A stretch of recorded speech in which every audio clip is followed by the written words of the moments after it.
Good afternoon, everyone. So, welcome to the Readers Leaders Community Engagement. I want to thank you all for attending this session. And first things first, I'm going to ask Owade to introduce himself and to tell us about his background, interests, and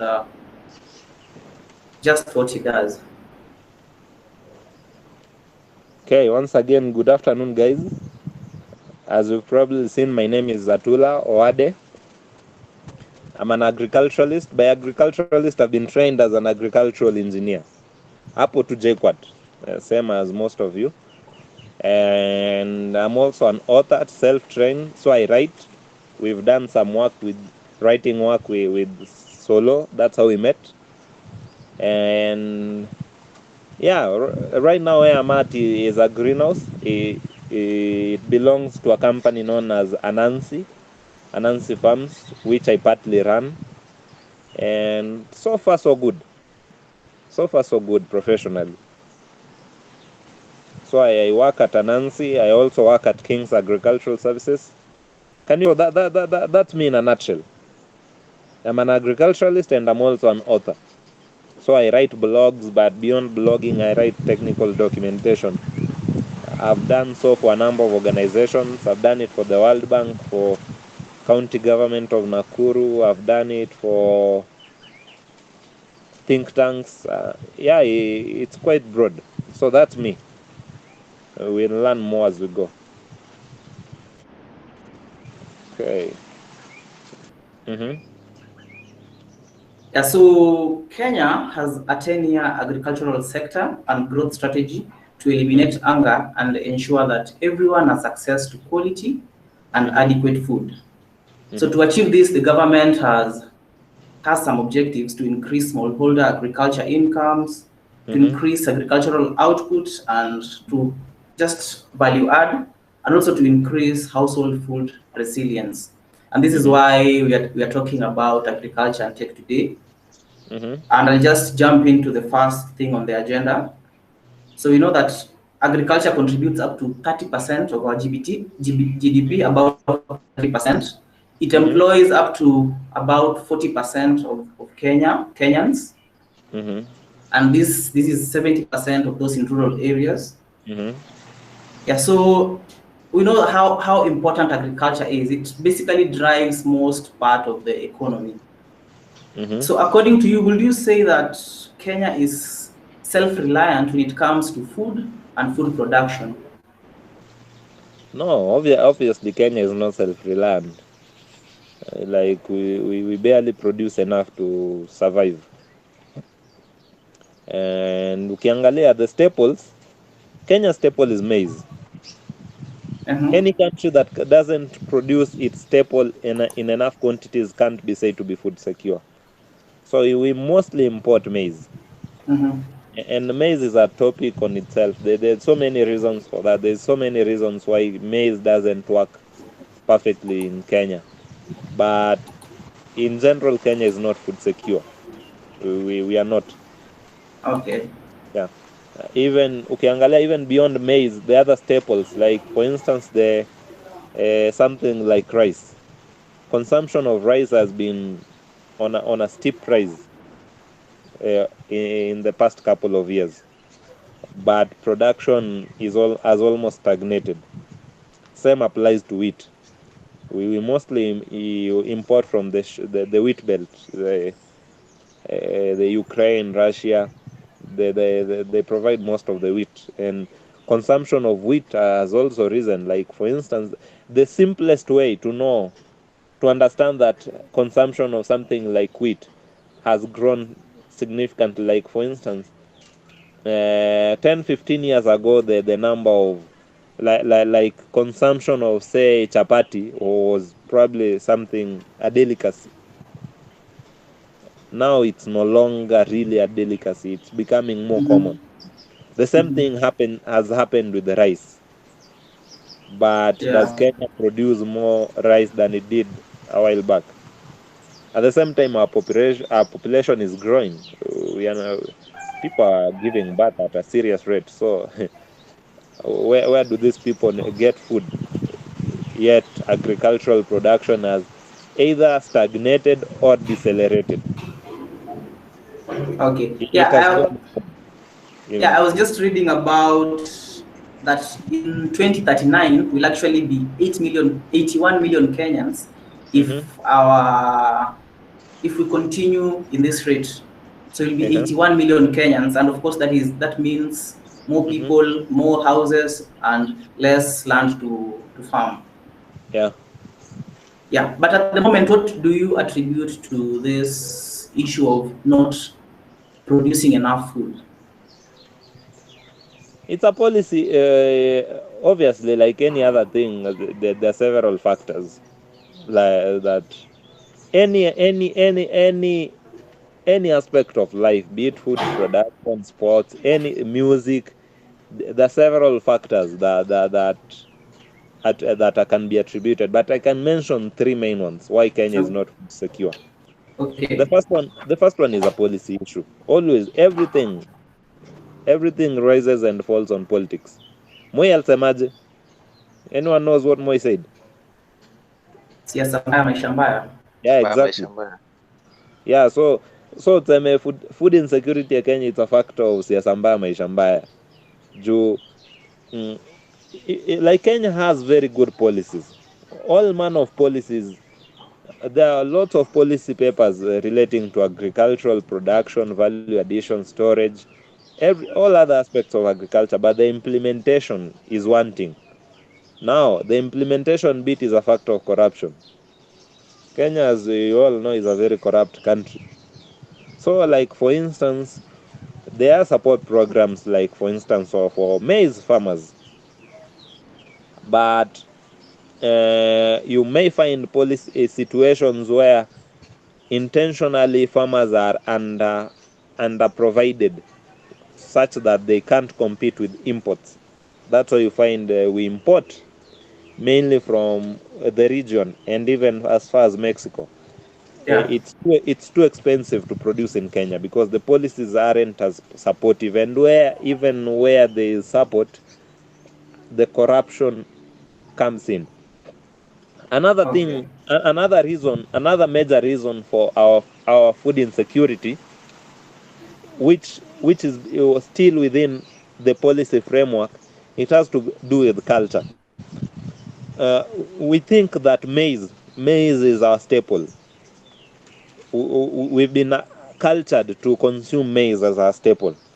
Yet, 100 years ago, maize was not the staple food for most of Kenyans. How many of us consume millets on a daily, millet or cassava? There are other sources of starchy food that aren't as consumed. Yet they are what's the word? This is their natural environment. They are indigenous crops. The indigenous crops, this is their natural environment. So they are attuned to the local conditions. Like for instance, maize doesn't do well for most of Kenya. Like actually, only 5% of Kenya can produce optimal amounts of maize. But maize, every other person grows maize. So it's a policy issue. The Ministry of Agriculture has been trying to push back against like over dependence on maize. Like for instance, there's a policy that was passed, a blending law, in that if you are milling maize, you have to blend at least 10% with say millet or cassava.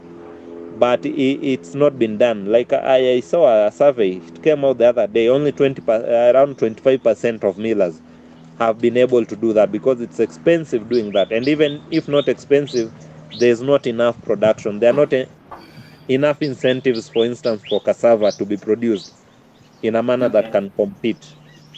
So there are several layers on the policy end. Obviously, there's the issue of technology. It can't be that we are relying on technologies from the 1970s to feed people in the 2020s. Can't work. Like Okay. it just can't. I've worked with farmers all over in several counties within the region, within the country, and it's the same thing. And most farmers are smallholders. Same thing. Their parents did that what they're doing. They're using the same implements, same type of fertilizer what their neighbor is doing. There's no real technology change, and that is a factor of. It's also a factor of policy, but it's also a factor of our economics. Like most farmers are poor, can't afford to, for instance, have use say high level technology, use tractor systems. You don't have storage, modern storage systems. You simply can't afford, and if you can't afford, you are trapped in, they call it the vicious cycle of poverty. Yeah. So you just get stuck. The third thing I think, which is a main one, is environmental management. Like Kenya doesn't manage its environment really well, and this is going to, it's already a crisis, and it's going to be an even worse crisis. It's very easy to see crisis coming, and one of the ways you can see it is, for instance, in the past 5 years, how many how common is it, has it become to see these blue tankers with clean water written on them? In the past 5 years, I have think they I see become them less every or day more in common? town. Yes, More have they common. become More more common? common. That means Yes. something is not being done in terms of water distribution and management. And if you look, like for instance, the main river in Nairobi is Nairobi River, which is a sewage system. There's Athi River, which is becoming a sewage. There's research. NTV did it a while back. In my previous workplace, we did samples of vegetables grown on using Athi River waters. It's a crisis. So soil and water management, and by environment I mean soil and water management. Right now, the lakes in the Rift Valley are flooding, and it's because people have cleared land upstream, because they can't find a way of farming efficiently. They have no money. There's very minimal government support. So all these things interact, and there's several other factors. Like for instance, the kind of education, the agricultural education provided in universities and all, it's not adequate. It's not real. It's not realistic to our condition, our present conditions. It doesn't. The industry and the university are not in sync. Having studied an Okay. agricultural program, I can say with confidence, at least from the engineering end, the industry or the ground conditions and what is being taught at the university are not in sync. So you can't develop your own solutions. We depend on solutions from outside.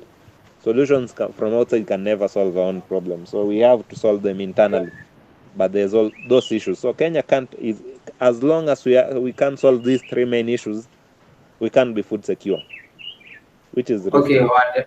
yeah. Mm. And I think we'll have a session maybe next time on how we can try to sync what is happening in universities and what Mm. is happening outside there. Actually, that is one of the reasons I'm doing such sessions, so that Mm-hmm. people have an idea of what to, even if they're not getting it directly from their Yeah. schools, maybe they can start preparing for that now.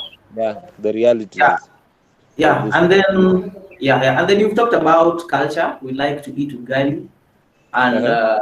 yeah, and not millets. But again, I wanted to talk about Mm. the unconventional food production and foods. I was just reading an article before this meeting about Singapore. They Mm-hmm. have introduced lab meat that is made in the labs. Mm-hmm. I think, yeah, you could argue that the normal way of producing meat, the livestock, and yeah, they add a significant amount of greenhouse gas emissions, and Mm-hmm. maybe they want to eliminate that. And also, it's also a way of increasing food production. So it's just Mm. a way of boosting Mm.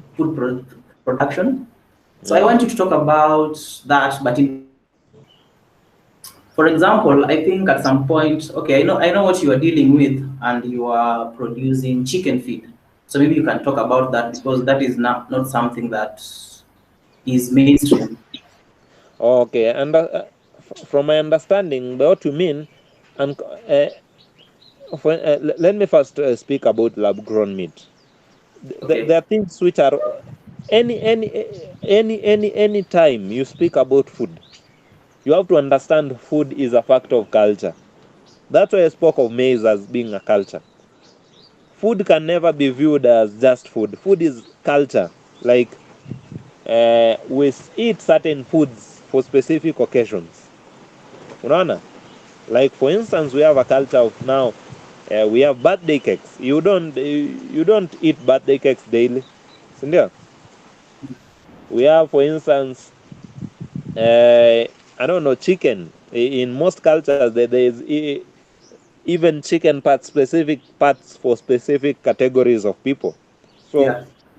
food is always a factor of culture. Like, and if you look at the reason why they are called unconventional, it's because they are not of the culture.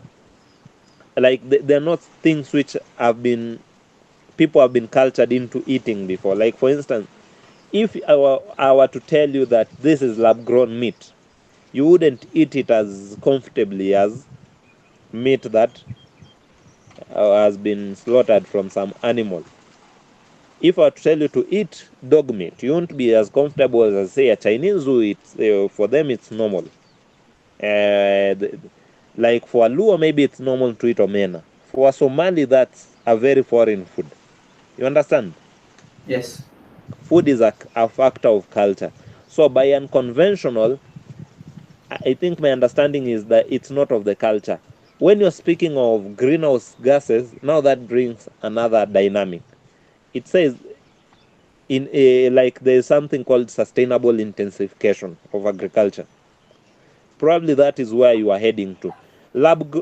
Growing meat in labs is one approach, but that will take time for people to understand. Like especially for people in countries such as ours, where you need to slaughter, you want to you almost even want to see the animal, especially in certain cultures where meat is very tied to their society, like them among the Maasai. You can't bring lab grown meat to a Maasai and expect them to eat.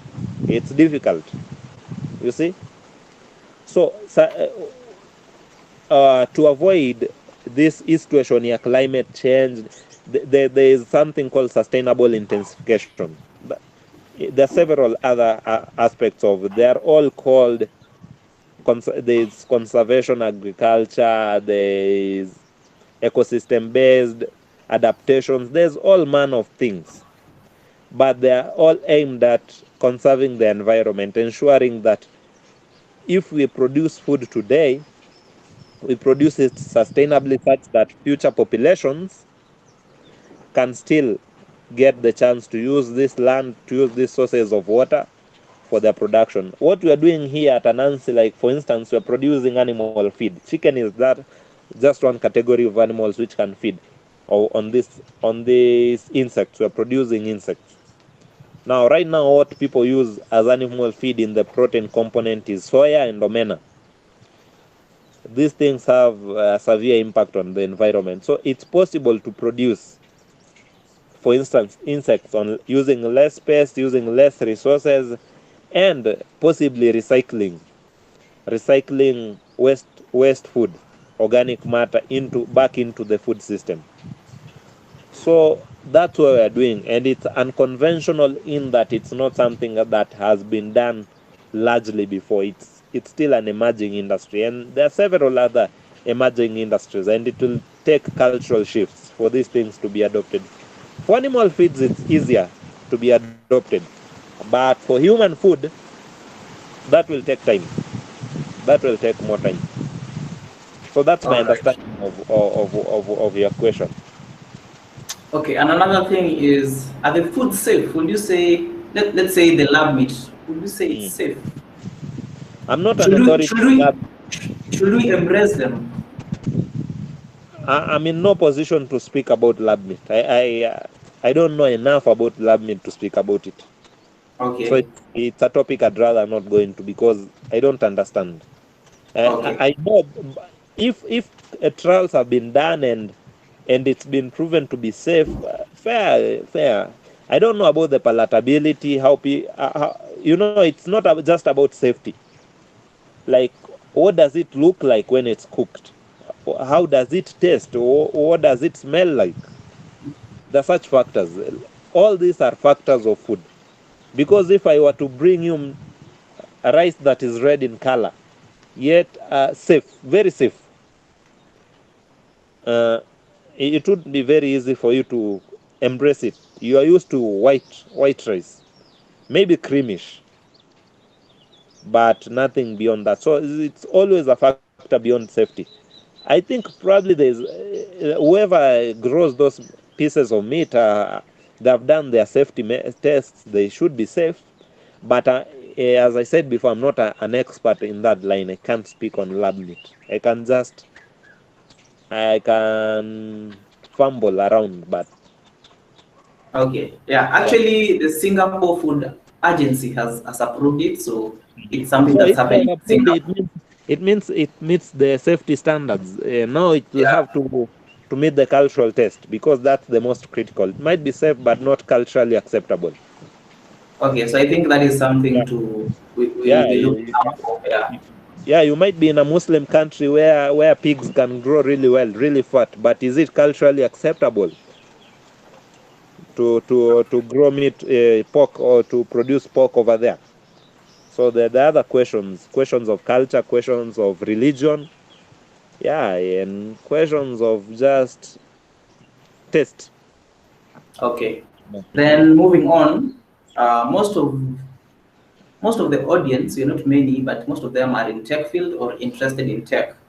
Mm-hmm. So I know of James Peterson. This is a co-founder and CEO of Aerobotics. This is a company that interprets satellite and drone analytics Mm-hmm. to enable farmers. So it can tell farmers about their plants, how they're doing. Mm-hmm. And I know in Kenya we're also embracing tech, Mm-hmm. especially now that even most farmers have at least access to smartphones. Uh-huh. So could you tell us, in Kenyan perspective, Mm-hmm. how are we using tech to improve agricultural output? Mm-hmm. Yeah, and yeah, so you can start with that. How are we using tech to just improve agricultural output? And you can also give us examples of companies or people you know that are already in this field. Uh, there's a saying that there's nothing new under the sun. You've heard it. Yeah, Everything that you think of has been done and is being done and will be done.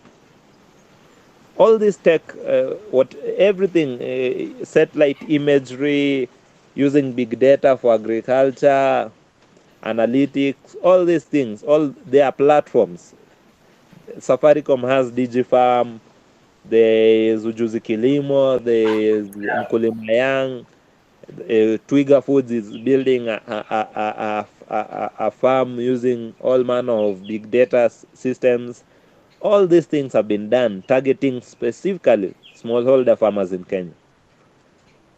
Most of them target smallholder farmers, but very few of them have managed to take root. So I'll say, if you are thinking of going in that line, the first question you should ask yourself before even starting to develop, why why uh, why have most of these technologies not scaled? Because they're not scaling. They're all manner of tech. There is a World Bank initiative called, I think, 1 million farmer platform. There's a 1 million farmer platform where the World Bank brings all manner of tech guys. iCow, there's all manner of technologies, riding on satellite data, some of them riding on uh, mobile money, riding on all manner of technologies. But very few have had what we might call substantial impact. So the first question you must always ask yourself is why. Before you do anything, does it make sense? If you can be able to answer the why as to why they have not taken root, then you can be able to come up with the solution. I don't know what the solution is. It's There are a number of factors, but now that calls to whoever is interested in going in that direction to really do the research and dig deep as to why these technologies aren't scaling, and if so, how can I ensure that mine does? And even if it doesn't scale, how do I mitigate against such a scenario? If it does, sour. If not, you tried. You pick up the lessons, and they may be fruitful when the ecosystem is robust enough. So Okay, that's could you, yeah, could you speculate on why maybe they're not working? According to you, yeah. I think many of them might not be working because they are top-down solutions. By top-down solutions, I mean like you sit around in class or in your office, you think you know what the farmer needs. You maybe sometimes you speak to a farmer or two, and yeah, voila, you come up with a brilliant solution. At least you think it's brilliant, and it might be brilliant because it might take some brilliant person to code those systems, but they don't answer the farmer's basic questions. They're not even designed with the farmer's needs, core needs in mind. You just think you know what is needed, but you don't understand what is needed. And the other thing is also, most people don't think about the business case around it. You fall in love with the technology without thinking about the business end. How does this thing generate money? Like you have to understand the business end of it. How does it generate money, and when will it generate money? Through which pathways? How will it monetize? And if it monetizes, will it be substantial enough to run it? What's the growth strategy? There's all manner of things. But the most important is most of them are not really designed with the core needs of the farmer in mind. So that's the why that needs to be answered. In that is what I'm proposing making sense to the farmer, and if it makes sense, will it make sense to enough number of farmers such that they can be able to maybe pay, or even if not pay, be able to facilitate certain payments which will ensure that these things runs and scales. Okay.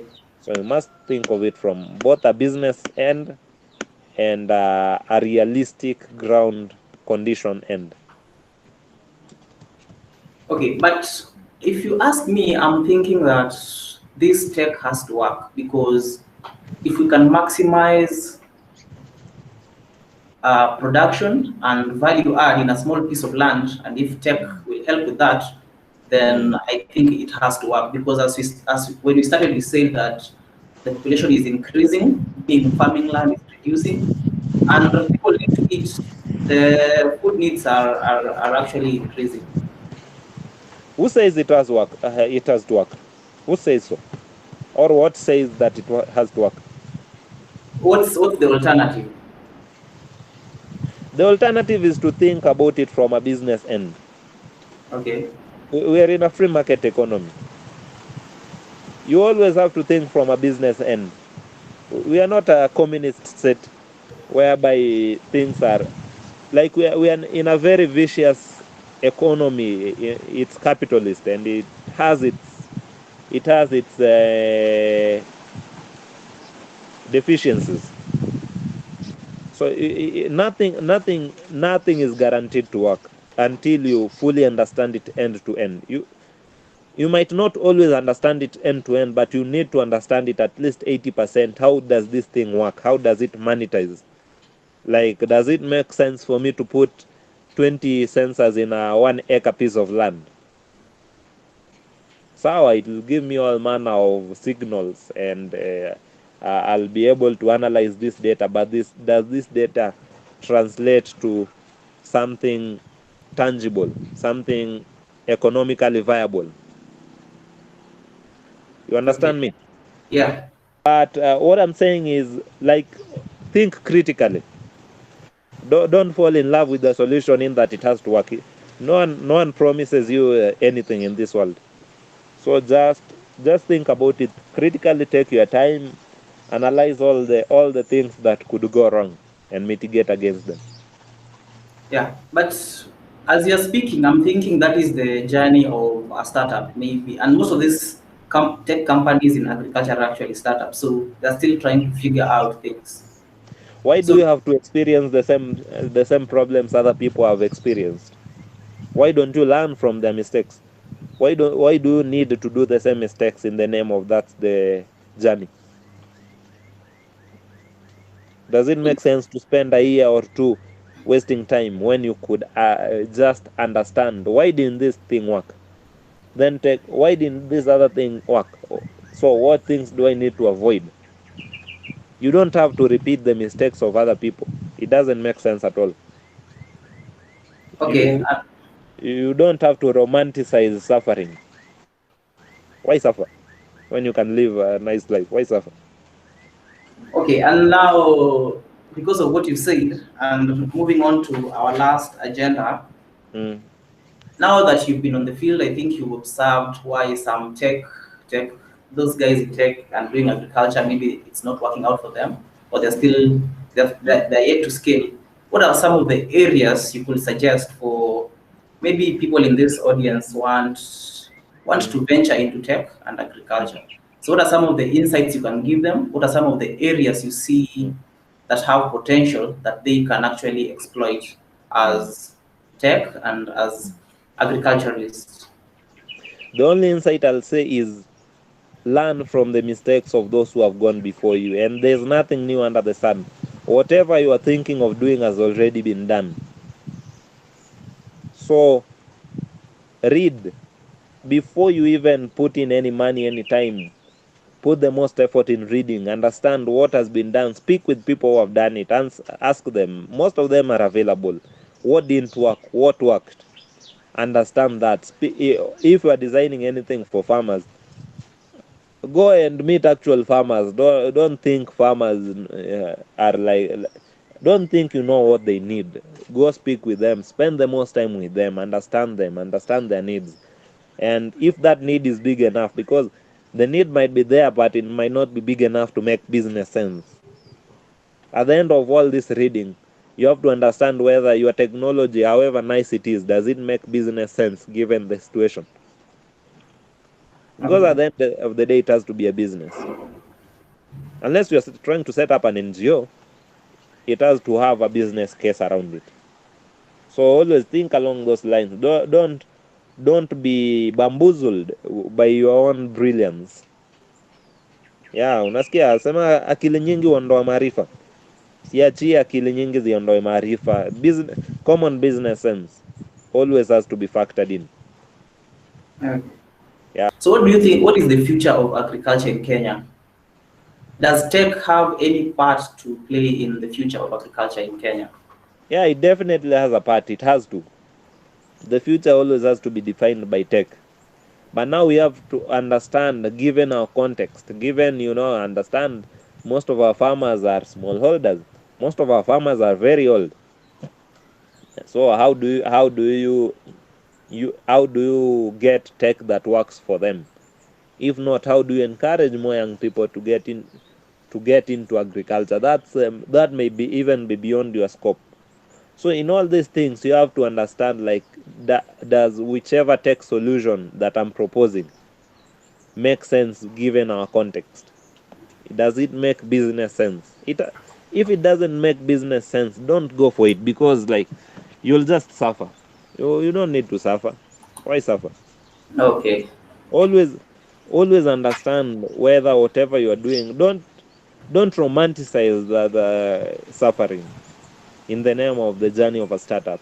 You might try whatever, like for instance, this facility here, Anansi, it took us more than a year of studying just to get the tip, because it's a new area.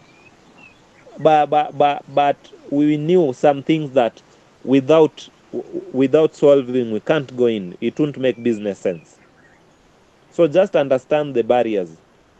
And we've been piloting for a year, more than a year, and some things work, some things haven't worked as we thought they would, we might run this for another year or two. It will. We have an exit plan. We always have an exit plan. It might reach a point, say this doesn't make sense anymore, so we exit. Always have that in mind. Always have a Owade, asante sana for coming to give us karibu, insights. Yeah, karibu for organizing I'll this. I'll welcome you again one of these fine days, and we can talk more agriculture. I hope the audience is getting out of the session with something valuable, and if they are planning to start their own businesses or do tech and agriculture, I think now they know what they're up against. Sawa sawa. Have a lovely afternoon, all of you. All the best. Okay, you too. Bye. Bye.